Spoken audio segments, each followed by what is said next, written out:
Depuis octobre 2019, des manifestations titanesques ont lieu partout dans le Chili.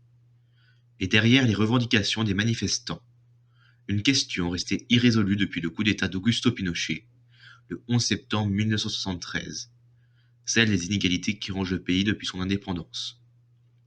Revenons sur ces événements de 73 qui ont amené le Chili néolibéral que nous connaissons aujourd'hui.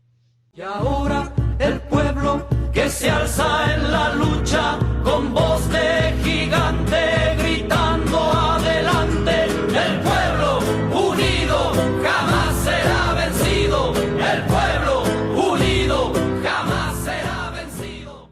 Le Chili est, depuis son indépendance en 1910, très marqué par les inégalités héritées du système colonial. À cela vient s'ajouter, au cours du 19e et du 20e siècle, une implantation de plus en plus forte des États-Unis dans le secteur des communications, de l'agriculture ou des mines de cuivre.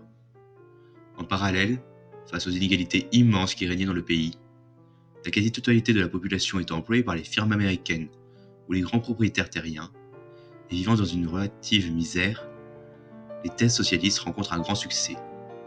C'est dans ce contexte qu'un intellectuel chilien va, à partir des années 30, prendre de plus en plus d'importance. Cet homme, c'est Salvador Allende.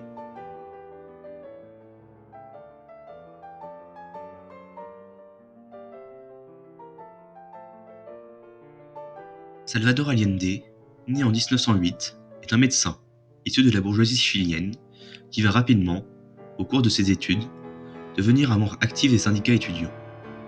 Après la fin de ses études, il s'engage dans le Parti socialiste chilien, dont il est un des fondateurs en 1933. Ensuite, il connaît une rapide ascension au sein de la gauche chilienne, jusqu'à devenir ministre de la Santé en 1942, puis secrétaire général du Parti socialiste chilien. Il se présentera 3 fois à la présidence de la République entre 1952 et 1964, et gagnera finalement les élections de 1970. Et un petit rappel avant de passer à la présidence de Allende, quand j'utilise ici le terme de socialiste, c'est au sens premier du terme, c'est-à-dire une doctrine politique qui tend à l'égalité entre les hommes.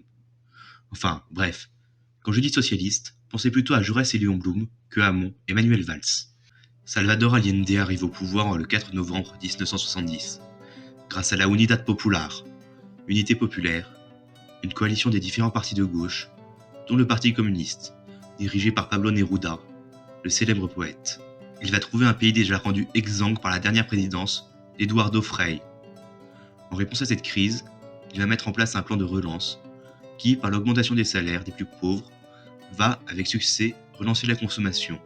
La présidence d'Allende est très mal accueillie par la bourgeoisie chilienne, et à raison, car les réformes du système économique intensif qu'il mène, avec notamment la fixation de prix plafonds et la hausse des salaires minimums, va mener à une hausse rapide de l'inflation, pourtant déjà haute, 30% en moyenne par an jusqu'alors, qui va culminer en 1973 à près de 311%, faisant partir en fumée la valeur de la monnaie alors stockée. Les firmes des États-Unis, elles aussi, sont en colère. Leurs centres de production au Chili se font nationaliser à tour de bras. C'est le cas par exemple des mines de cuivre, qui sont fortement menacées par la nationalisation. Le gouvernement des États-Unis lui-même voit d'un très mauvais œil ce qu'il considère comme un nouveau Cuba en Amérique latine.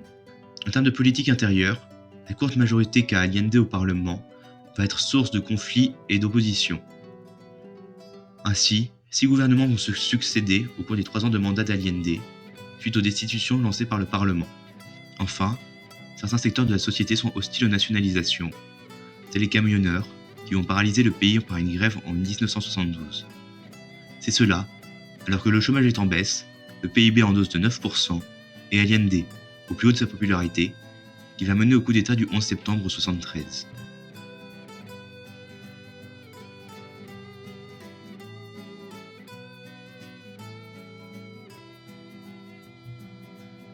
En réalité, le coup d'État couvre depuis l'élection d'Allende.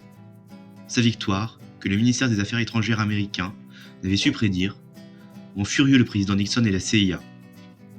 Cette dernière s'attelle de suite à la tâche, avant même l'investiture du nouveau président, en faisant tuer accidentellement, dans une tentative d'enlèvement, le commandant des forces armées chiliennes, René Schneider, jugé trop loyal au gouvernement. Les services secrets américains soutiennent financièrement l'armée, composée en grande partie de membres réactionnaires et violemment anticommunistes. La CIA arrose aussi généreusement les journaux d'opposition. De manière plus officielle, les États-Unis se lancent dans une guerre commerciale contre le Chili. Les les firmes transnationales mettent aussi la main à la pâte.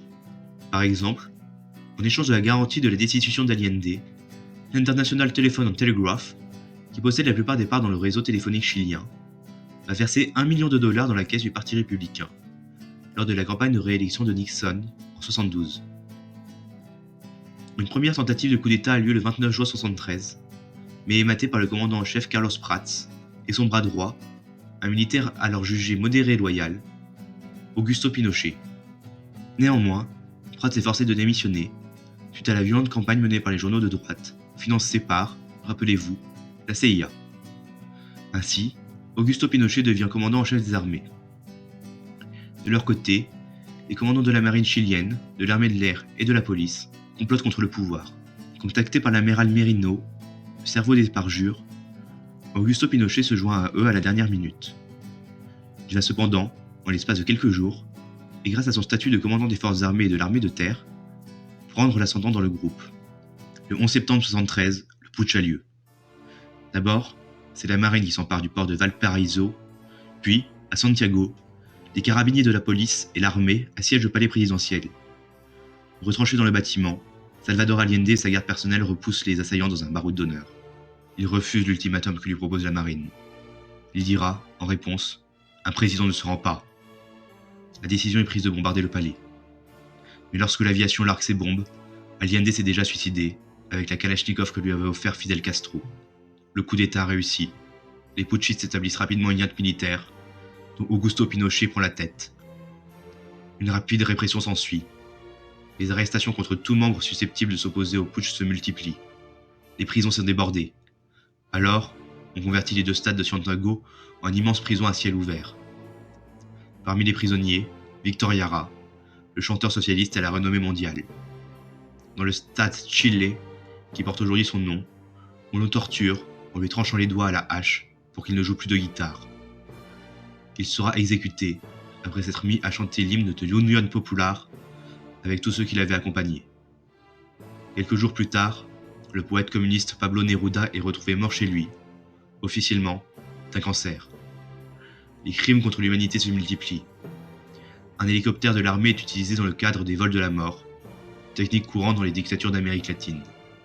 La caravane de la mort précipitera pas moins de 120 opposants politiques dans le Pacifique. Ces pratiques deviendront courantes dans les années qui suivent.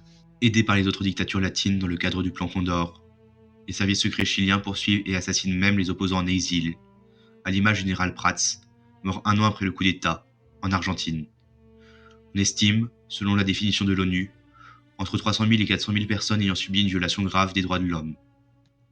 La dictature de Pinochet fera revenir au statu quo toutes les avancées sociales. Pour autant, elle se révélera incapable dans les premiers temps de répondre aux bouleversements que connaît le pays. L'inflation enfle encore de plus de 500%, et même si l'économie se stabilise peu à peu, des millions de Chiliens s'exilent. L'ultralibéralisme opère, et transforme le Chili en fer de lance de l'économie d'Amérique latine. Mais cela, au prix d'inégalités toujours plus fortes, qui mèneront à la crise actuelle. Car si le Chili en a fini avec la dictature, Pinochet ayant, en 88, perdu un des référendums qui fondait sa légitimité, le pays a renoué avec ses anciens démons, hérités de l'ère coloniale. Unido jamás será vencido, de pie cantar que vamos a triunfar, avanzan ya banderas de unidad y tú vendrás marchando junto a mí y así verás tu canto y tu bandera florecer, la luz de un rojo amanecer anuncia ya la vida que vendrá. De pie marchar, el pueblo va a triunfar, será mejor la vida que vendrá a conquistar nuestra felicidad y en un clamor 1000 voces de combate se alzarán, dirán.